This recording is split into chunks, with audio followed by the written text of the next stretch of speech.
think sometimes when you drift apart from a friend, it's like those kind of friendships where even if you don't talk to them for a long time, you know that, you can not talk to them for a few weeks, a few months, but when you need them, they will be there. And if you call them and you say, hey, like I have a problem, they'll be there to help you. So I think that kind of friendship, like for example, my best friend and I, we can't talk every day and all the time and hang out every week like we used to, but I know that if I call her and I say, I need somebody to talk to, like she'll be like, yeah, I'm always here. And she even, like we even talk about it sometimes, and I'm like, I'm so sorry that I don't text you as much as I used to because we have like so many things to do, but she's like, it's okay, like you know that I'm always there for you when you need me, and that's true friendship.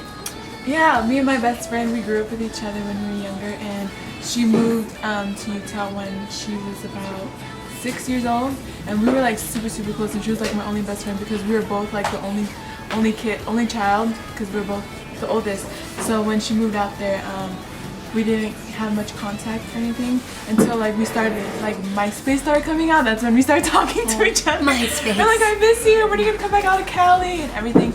But now we're like, we text each other 24/7, and I'm so happy that I always have that best friend that I can always talk to, even though we like don't live in the same state. We still like have that connection, and we act like we've always been with each other. You know what I mean? Friendship takes work.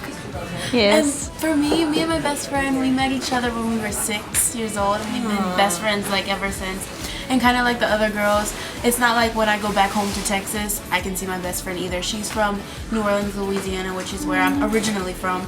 So it's not like we get to see each other a whole bunch, maybe like once every 2 years. But we try to keep in contact as much as we can. We text, we call, and I know that she's always gonna be there. Sometimes I'm even like, I'm sorry I can't talk to you as much as we used to, because it was kind of like coming from talking to her every day to barely talking to her. It's such a dramatic like difference, but she understands, and she is always there for me, and I can count on her. I don't have to worry thinking, oh gosh, I'm gonna lose my best friend. I just know that she'll be there. Exactly. Definitely.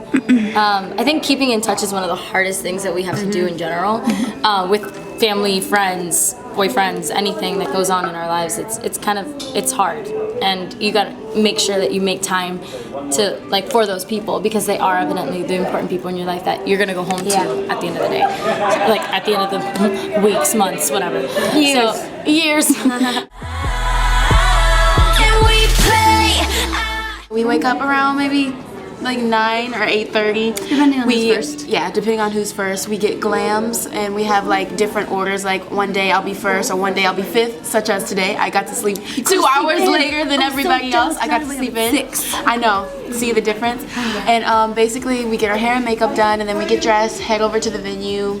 Have lunch, sound check, and then we do a meet and greets with our fans, and then we hit the stage, and then we also have another meet and greet after the show's over, and then we head to the next city. And we play our favorite